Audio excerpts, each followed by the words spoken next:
911. Where's your emergency? Okay, my emergency is that, oh my gosh, we looked in the house and there's a break-in. It smells like somebody's dead in the house. This panicked voice on the phone belongs to Doreen Spears. Her 62-year-old friend, Lisa Ann Stukey, hadn't been answering calls or messages for over 2 weeks. So on July 2, 2017, a worried and anxious Doreen decided to check on Lisa at her Ross Avenue home in Ammon, Idaho. Doreen had no idea this visit would haunt her forever. When she arrived at the house, she immediately knew something was wrong. The garage door was unlocked. This seemed odd since Lisa, who lived alone, was always careful about her safety. As Doreen stepped into the garage, a horrible smell stopped her in her tracks. Her mind raced with terrifying possibilities. Without hesitation, she grabbed her phone and dialed 911. Within minutes, Detective Corey Payne from the Bonneville County Sheriff's Office arrived at the scene. Little did he know he was about to walk into one of the most disturbing cases of his career. As soon as I walked in, it was clear that the back door that led to the backyard had been kicked in. And that was the first sign that really something was wrong here. There was a dark black shoe print where someone had kicked in the door. That evidence was lifted with tape to be processed later. As you walk in, it was very obvious that Lisa liked to collect all sorts of things. The first thing that went to my mind is maybe this was a burglary that went wrong. The closer you got to the back master bedroom, the smell got worse. It was a putrid type smell, probably the worst thing I've ever smelled in my life. Just inside the master bedroom, the body was found. The body was so badly decomposed, it was difficult to know whether or not this was a male or female we were dealing with. The body was on top of a pile of clothes, and there was a blue shirt that was covering the back of the head. We thought it was very weird that if somebody had just fallen and passed away, that clothing would be on top of them. When the detectives removed the shirt covering the victim's head, they were met with a horrifying sight. The back of Lisa's head was severely fractured. The blunt force trauma to the skull made it clear to detectives that this was not an accidental or natural death. It was a homicide. Lisa Ann Stukey had been brutally murdered. The detectives immediately went to work, carefully searching every corner of the house. They looked for fingerprints, weapons, and anything else that might give them a clue about who had done this terrible thing. Just outside the master bedroom, I noticed a ball-peen hammer. Knowing that she had sustained blunt force trauma to the back of her head, that hammer was the first thing that we looked at as a potential weapon in this homicide. There were quite a few fingerprints that were taken from the scene, and we tried to grab any that we could find that might lead us to who the suspect was. During their search, the detectives discovered that the light switches had been wiped clean. This struck them as suspicious. Why would the killer bother wiping down the light switches? Was it an attempt to erase any fingerprints and conceal their identity? Did this suggest that the killer had a criminal past and knew how to cover their tracks? There's also a phone that was found under a pillow on the master bed. We took that phone to look at it for evidence. But beyond that, there wasn't much to go on at that stage of the investigation. The killer had been careful, leaving behind almost no clues to reveal their identity. As the detectives were wrapping up their search, a man unexpectedly approached the house. He was dressed a little differently, had some headphones on. And this male walked by and said to one of our deputies, "What happened? Somebody get murdered here?" And they thought that was very odd. The man introduced himself as Mario Iglesias. He had moved to Ammon from New Jersey just 6 months earlier. Mario told the detectives that he worked at a nearby fast food restaurant and often cut through Lisa's property as a shortcut on his way to and from work. As the detectives pressed Mario for more details, he revealed something surprising. While he didn't know Lisa personally, there was a connection. Mario lived just a few houses down with the Lively family, and he was dating the Lively's 19-year-old stepdaughter, Adana. Mario also told the detectives that Lisa had close ties to the Lively family. Lisa Ann Stukey was originally from the Bay Area.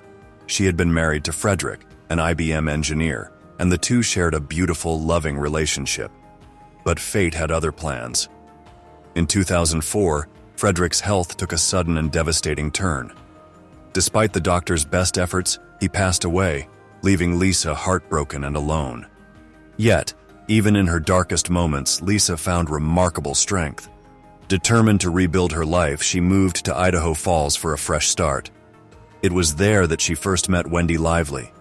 Despite the significant age difference, Wendy and Lisa formed a deep bond and quickly became best friends.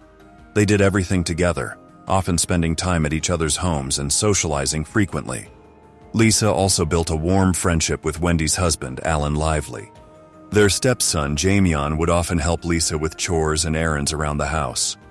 The Liveleys embraced Lisa with open arms, making her feel like she truly belonged. Over time, she became a part of their family. I feel that the Liveleys were looking out for Lisa, and the fact that she was a widow, they just felt like they needed to bring her under their wing and keep her safe. Before long, Lisa also became friends with 72-year-old Dwayne Heimer, Alan Lively's widowed stepfather. What started as a kind and supportive friendship gradually deepened, and the two eventually began dating. This new romance, however, seemed to shift the dynamics within the Lively family, and the once warm relationships began to sour. When detectives delved into Mario's background, they discovered something shocking. Through our investigation, we learned that he had a criminal background for violent crimes.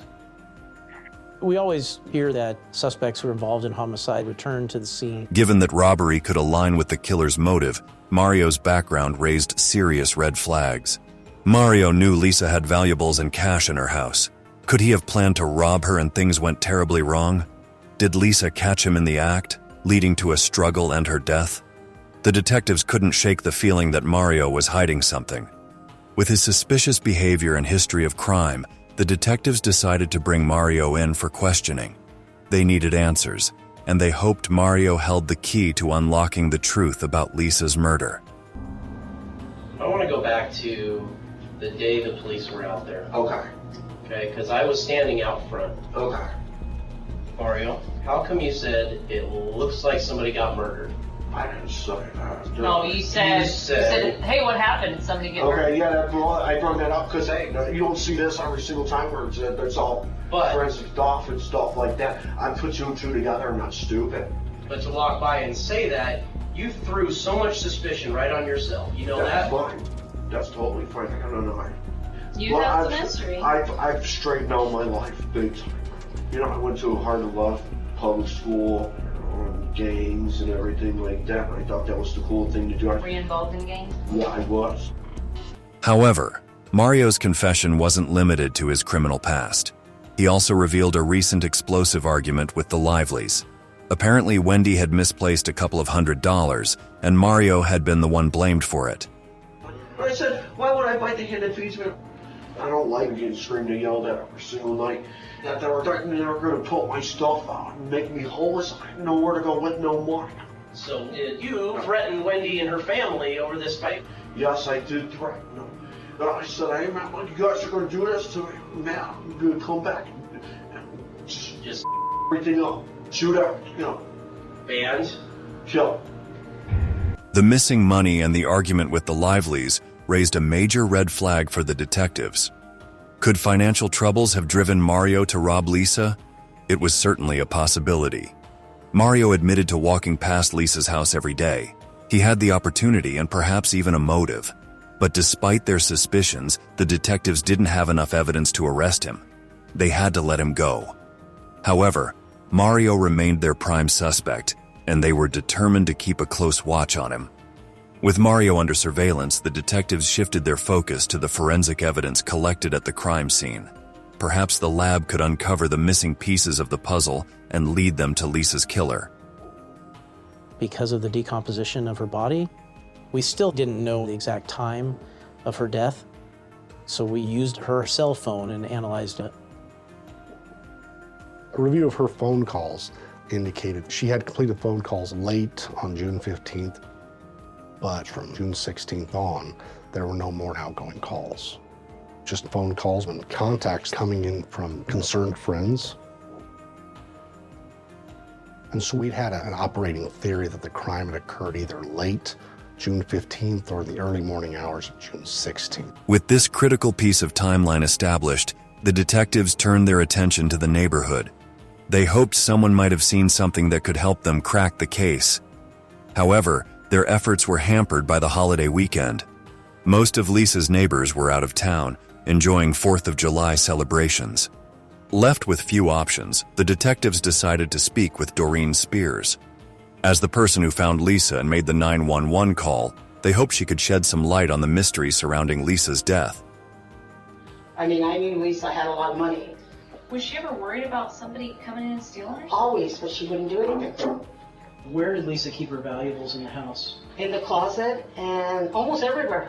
Okay. On top of the counter, on the kitchen. Her most precious stuff? Yeah, she wore it all the time. She would have, I bet she had $20,000 worth of diamonds and stuff on the kitchen counter. Doreen confirmed that Lisa kept a significant amount of cash and valuables in her home, strengthening the detectives' suspicions about a possible robbery motive. But it was Doreen's next revelation that truly shook things up. She revealed that Lisa's relationship with the Liveleys had become strained in recent months. When Lisa started dating Dwayne, Wendy got all upset and she said she was using him, that she was a gold digger and all this stuff. And so they got into it really bad. Just as the detectives were preparing to interview the Liveleys, they received a shocking tip involving them. A local tow truck driver who happened to be doing some yard work at a house next to the Liveleys had overheard a disturbing phone conversation involving Wendy Lively. You said you had some information in regards to what happened in Ammon? Yeah. Okay, so just start from the beginning. Yesterday, they were over there doing yard work, and I heard her talk. No, he did it. And I heard her say that, and the news came on last night. It's just 3 houses down from their house. Who said this? Wendy Lively. Wendy was on the phone. Yeah. Yeah. Okay, and she said the words. You killed her. Who was this he that Wendy had been talking about? Could it be Mario, their initial suspect? Or was there someone else involved? Someone closer to home, like Alan Lively? Determined to uncover the truth, the detectives brought both Wendy and Alan to the station for questioning. I don't know what happened in that house. I haven't had anything to do with her in 2 years. I haven't talked to her, called her. You know, I haven't set foot on her property. I know my kids cut through her driveway to walk down the road and stuff a lot of people do. The detectives didn't reveal the information about the overheard phone call just yet. Instead, they wanted to see what Wendy would tell them on her own. So like I got said, a full house because it's you and Alan. it's me and Alan, Adana and Mario, and sometimes Jamie. Jamie and He goes by Jay. Oh, No. is he the youngest? No. Adana's the youngest. Oh, Adana. Yeah. Wendy and Alan Lively had adopted Jamian and Adana when they were young. They had endured terrible physical and mental abuse from their biological mother, who had them at a very young age. The Liveleys gave them a safe, loving home and provided the stability they needed. When Alan's stepfather, Dwayne, was diagnosed with cancer, he moved in with the Liveleys as well. They took him in to care for him during his illness, showing the same compassion they had given to Jamian and Adana. So Dwayne, as he progressively got worse, we moved him in with us, and we started doing physical therapy and all that stuff at our house. We got him to the point where he was doing better, and it got so good that he could actually go back to bingo. Wendy claimed Dwayne's health had initially shown signs of improvement after he moved in with them. He seemed to be regaining his strength and even resumed some of his normal activities. However, everything changed when Dwayne started dating Lisa. Wendy implied that the relationship had somehow negatively impacted Dwayne's health. She'd start showing up at our house after we went to work. We could hear him talking on the phone. He would say, "They just want my money. They just want that." And we're like, "What are you talking about? We don't want your money, okay? We're doing this because you're our dad, and we're, we love you, and we're going to take care of you." He was like, "I want to go home. I want to move out." After Dwayne moved out of the Lively's home and returned to his own, Lisa moved in with him to care for him. But this decision caused a deep rift between the two former friends, and their relationship began to deteriorate. Wendy started seeing her friend in a different light, growing resentful. She began to accuse Lisa of being manipulative and a gold digger. She felt that Lisa was taking advantage of Dwayne and his illness. Now about Lisa, her money, that come from her deceased husband, is that one? Make that plural. Deceased Husbands. Okay. If you actually investigated her, you'd probably be pretty shocked at what you find. The detectives were intrigued. What had really happened between these two friends? Why had things gotten so ugly? To get a better understanding of the situation, they decided to talk to Wendy's husband, Alan. So he had only met her in like June. And they were already talking Will and all this. And I was like, who do you meet? Just me. Right. And within a month, you're talking Will and all this. Well, I watched Lisa operate with older people. She befriends them at the end of their life. Creates a rift between them and their friends, or them and their family. And then next thing you know, she's working her way in. So, I mean, I saw her do it a number of times. So I warned him about her. We thought that Alan might have had a grudge against her because she was dating Dwayne. And when Dwayne passed away, Alan and his family didn't get any of his inheritance. We moved him back in his house. And then And he passed in March of the following year? April, okay. I mean, specify no, because no one told me. Dwayne had changed his will right at the end of his life. No one told me. And I didn't find out for a week. Alan said that, you know, I didn't get anything when he passed away. We thought we were the beneficiaries. Usually crimes are committed and the motives are money, sex, drugs, or revenge. And so we looked at it and we said, well, if it's not the robbery, you know, we thought maybe this could be more of a revenge type of situation. As detectives listened carefully to Alan, a new theory began to form in their minds. Could Lisa's murder have been more than just a robbery gone wrong?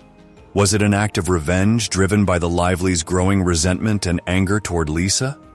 The possibility of a revenge killing added a whole new dimension to the investigation. The interviews with Mario, Doreen, Wendy, and Alan provided valuable insights and potential leads, giving the detectives a sense of progress. However, their hopes were shattered when the forensic lab results came back. We learned that the fingerprints lifted at the house did not match with anybody else's fingerprint. And that ball peen hammer that they found in the house that they thought for sure could have been the murder weapon, that didn't go anywhere either. We learned from a forensic pathologist that he believed that the indentations on Lisa's skull were bigger than the size of the ball peen hammer. And so some of those theories in the beginning that we thought didn't always pan out. The inconclusive forensic results were a blow to the investigation. Some of the detectives' initial theories were now dead ends. They needed a new lead, a fresh perspective. So they turned their attention to Jamion, the Lively's adopted son. The detectives hoped that Jamion could offer insights into the family dynamics and shed light on the growing tensions that may have led to Lisa's murder. How old were you when you were adopted by the Lively's? I believe I was 7 turning 8. 7 going 8. Jamion came in, he was very pleasant, very kind. He cared a lot about his friends and cared a lot about his family. Yeah, we're trying to talk to anybody and everyone we can, trying to figure out stuff about Lisa, your neighbor. So all I know is she got with my grandpa, and then he moved out. Okay. During his questioning, Jamion revealed shocking details that both Wendy and Alan had conveniently left out during their interviews. My mom and dad, they're getting divorced. Oh, are they really? And it really sucks. Jamion told investigators that his parents had been fighting a lot recently. They were sleeping in separate rooms, and they were really concerned about money. When the detectives asked Jamion about Mario, he confirmed the story of the fight over the missing money. He described the argument between Mario and the Lively's, admitting that tension had existed between them. I don't really like Mario, you know? There was this one time where, this was like maybe 2 weeks ago, right?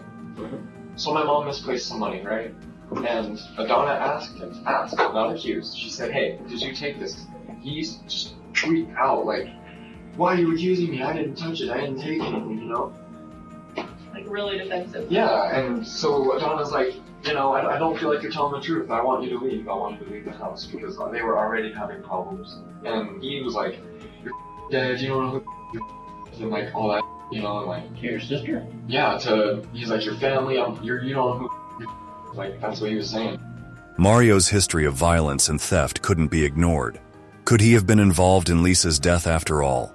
The detectives brought him in for another round of questioning, determined to get to the truth. They pressed him hard, hoping to catch him in a lie or contradiction. But Mario remained adamant that he didn't kill Lisa. Did you go in the house? No, I never went inside the house. Did you ever kick in her door? No. Did you ever go through her backyard? No, I just cut through that driveway. So you know how to hurt somebody without leaving marks. Pretty much. I know how to do a lot of things to people, but like I said, why would I be up here and do something stupid like to kill her? At that point in the investigation, the detectives were convinced that Lisa's killer was someone close to her. Mario, with his violent past, remained a person of interest. Still, the Liveleys, with their growing resentment toward Lisa, couldn't be ruled out either. Mario is a criminal with a shady past. He was arrested for aggravated assault. He says that he was a gang member while living in another state. These aren't small crimes. This is pretty serious stuff. So one of the possible motives that we were working on was that Mario either was put up to killing Lisa for the family, or he did it to prove himself to the Liveleys so that they could get back at the fact that they did not receive any of Dwayne's inheritance. Could these two seemingly unrelated threads be connected in some way? A new theory began to form in the detectives' minds, one that suggested both Mario and the Liveleys might be involved in a dangerous conspiracy. What else did the Liveleys tell you about that lady? Because they don't like that lady at all. So what did they tell you? Be honest. Well, she's like, because I guess she's from California, so like that. She's like having a real snotty attitude with people. They ever talk about Alan's father at all? He mentioned that she turned him back into an alcoholic. He basically went back to his old ways. He said this woman ran him to the ground.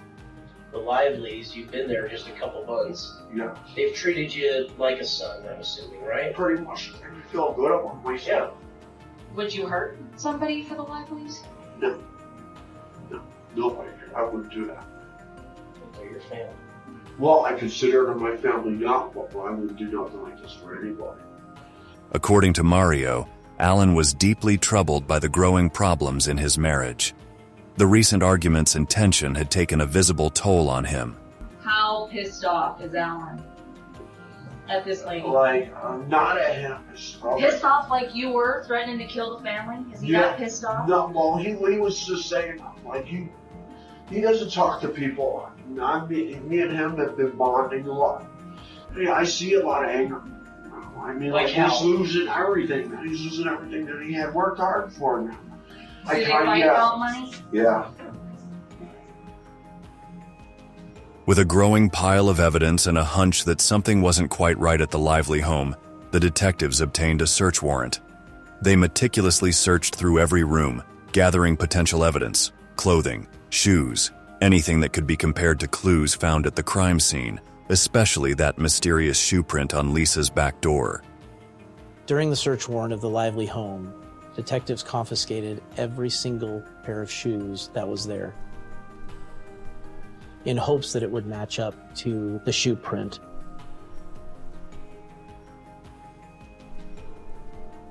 Unfortunately, none of those shoes matched. With no concrete evidence emerging from the Lively home, the detectives were starting to feel like they were back at square one.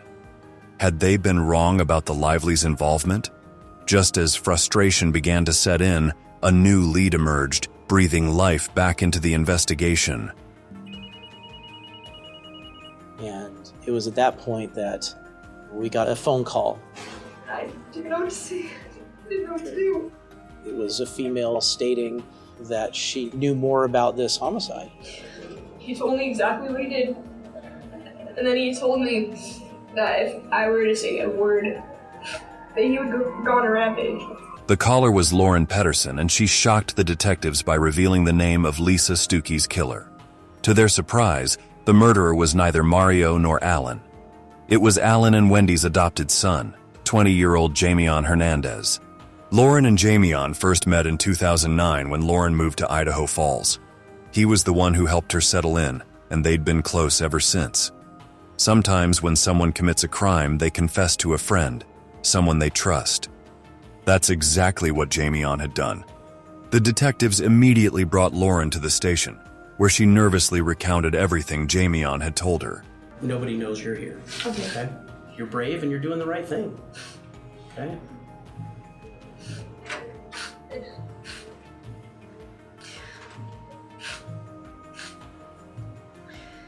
He told me if he was found out, that he would go on a rampage.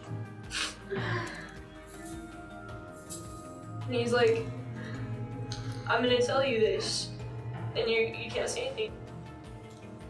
He told me that he murdered his neighbor yesterday, and I didn't know what to say. I was like, why would you do that? He told me he did it because apparently she screwed his family over, put his family in debt. And I didn't know what to say. I didn't know what to do. Like, what do you say to that? He told me that since I now knew that if I were to breathe a word about it, he would take out someone I cared about. He was like, honestly, if I'm going down, I might just take out more people with me. And I believed it. I believe it. He was like a good person. I never saw this coming from him. He does seem like a very nice kid. But here's the thing I can tell you, is that we never know people exactly for who they are, okay? Lauren's information was a game changer, but the detectives needed solid proof to back up her claims. They had to be certain about Jamion's involvement before making any moves. So they made a plan to get him to confess on record. On the night of July 18, 2017, they asked Lauren to call Jamion while they secretly listened in. It was a risky move, but they hoped Jamion might let something slip, some incriminating detail that would confirm his guilt.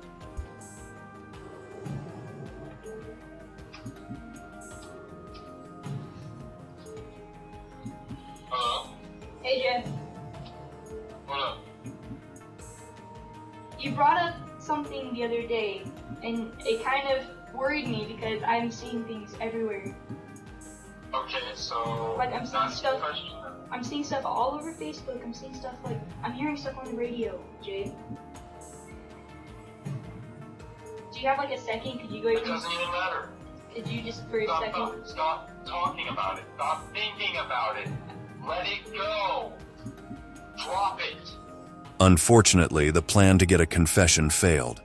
Jamion was clearly on guard, offering vague responses and avoiding any mention of Lisa or the murder. The detectives knew they had to act fast before Jamion realized they were onto him. The following day, July 19th, they decided to bring Jamion in for questioning. But before the detectives could reach the lively home, Alan, Wendy, and Jamion were spotted leaving in a car. Luckily, a patrol deputy intercepted their vehicle before they could get away. Wendy and Alan and Jamion were seen in a car leaving their home. A patrol deputy made a traffic stop on their vehicle. We found that Jamion had next to him in the back seat a backpack that was full of things that you would need if you were leaving town quickly. A go bag, if you will, and a small personal safe that contained jewelry that belonged to Lisa Stukey.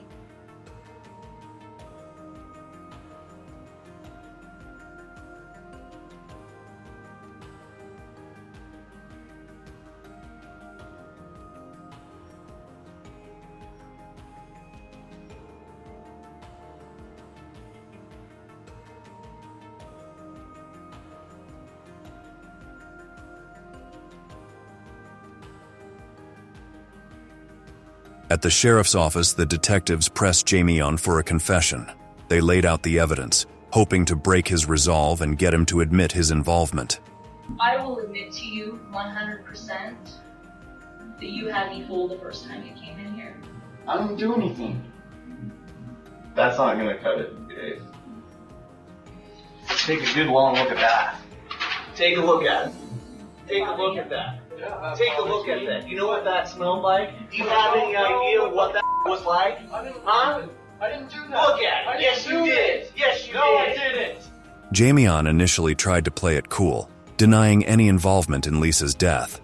But the detectives were relentless, refusing to let up. After hours of intense questioning, he finally cracked and admitted to killing Lisa Ann Stukey in the early hours of June 16, 2017. I'm sorry, okay? You need to live it out, man. This has been living in your head. This is hard. You don't even know what's in my head.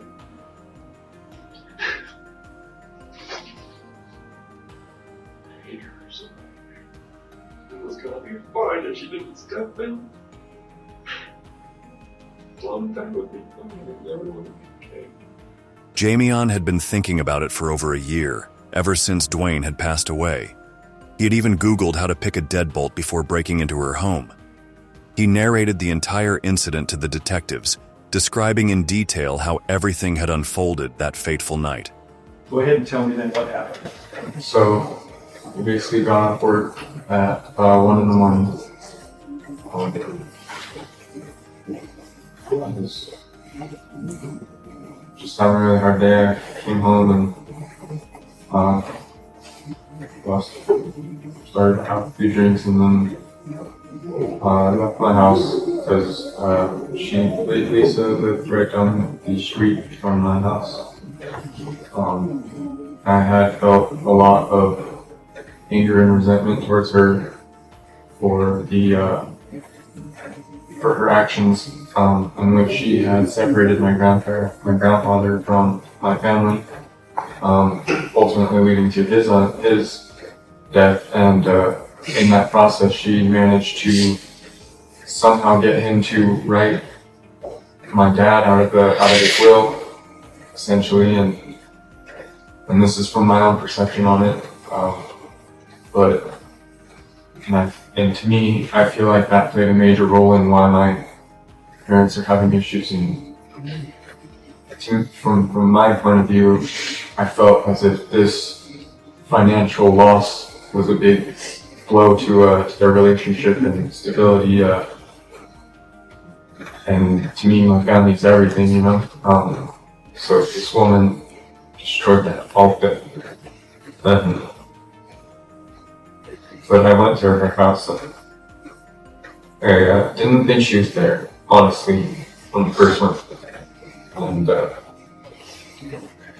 kicked in her back door, so I was just gonna take some stuff and then break a few things, you know.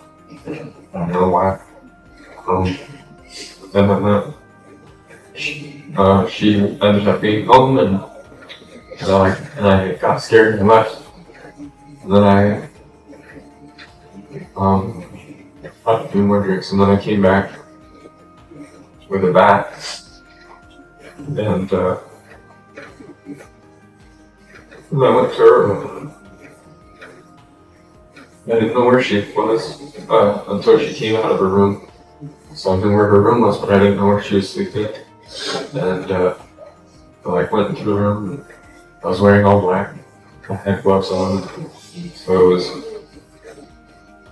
basically planned out. And I went in there, and she got up and walked right in front of me, and I stepped behind her, and she turned around and I hit her in the head.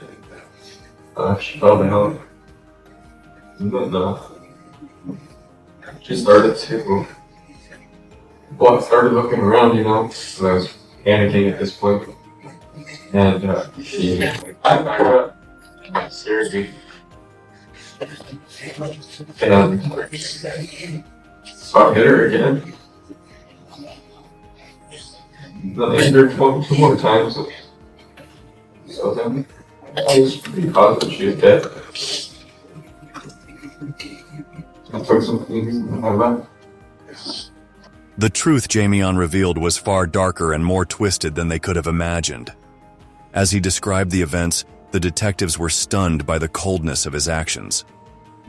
Jamion was like a wolf in sheep's clothing. He was this nice kid. He got along with people. He was very friendly.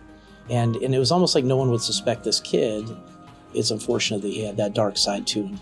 The detectives later recovered the baseball bat from a pond near Roberts Wildlife Refuge, almost 25 miles away from Ammon. It was another one of Jamion's friends, Tristan Allen Furrows, who eventually told the detectives about its location. After Lisa Ann Stukey's body was discovered on July 2, 2017, Jamion confessed to Tristan what he had done. Tristan, not wanting his friend to go to jail, helped him hide the murder weapon and the stolen items, hoping to keep the crime from being traced back to Jamion. Little did Jamion know that Lisa had not received Dwayne's inheritance either. His motive for killing Lisa was based on a complete misunderstanding. In reality, Lisa got nothing out of the estate. No money whatsoever. She wasn't the executor. Dwayne's estate all ended up going to his biological son, Richard, who lives in Texas. The only thing that Lisa got was the bed that she and Dwayne had bought together. Lisa's death was caused by lies. Something that should have never, ever happened. When Wendy and Alan were told about Jamion's confession, they claimed they knew nothing about his plan.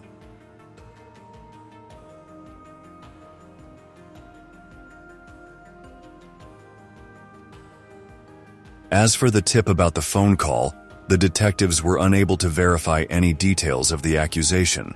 Despite the suspicions, Wendy and Alan Lively were not charged with any crime. Mario Iglesias was also cleared of any wrongdoing. Despite his history and the initial suspicions surrounding him, the evidence against him was insufficient, and he was ruled out as a suspect in Lisa's murder. On July 19, 2017, Jamion Hernandez was arrested for the murder of Lisa Ann Stukey. Though he initially pleaded not guilty, the weight of the evidence against him was overwhelming. He eventually accepted a plea deal, in exchange for the prosecution taking the death penalty off the table. On July 16, 2018, Jamion was sentenced to 25 years to life in prison. He was sent to the Idaho State Correctional Center and will be eligible for parole in 2042. In the end, Lisa's life was taken for nothing. Her vibrant spirit, her kindness, and her love for those around her were destroyed by a baseless motive and misplaced anger.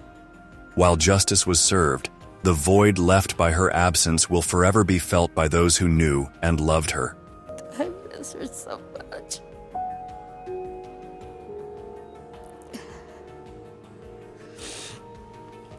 We had some good times together, and I'm so grateful for those. A lot of laughs, a lot of tears. To this day, I still call her phone. And then after I call it, I realize that she's not there. She's never going to answer the phone again. I just want her back. I just want her back. What do you think about today's case? Do you think Jamion truly acted alone, or is there more to this story than we'll ever know? Did Wendy and Alan Lively really have no idea what he was planning? Let us know your thoughts in the comments below. We'd love to hear what you think. If you enjoyed this video and want more deep dives into chilling true crime cases, don't forget to subscribe and turn on the notification bell so you never miss an update. And if you found this case as fascinating as we did, be sure to give it a thumbs up. Thanks for watching, and we'll see you in the next one.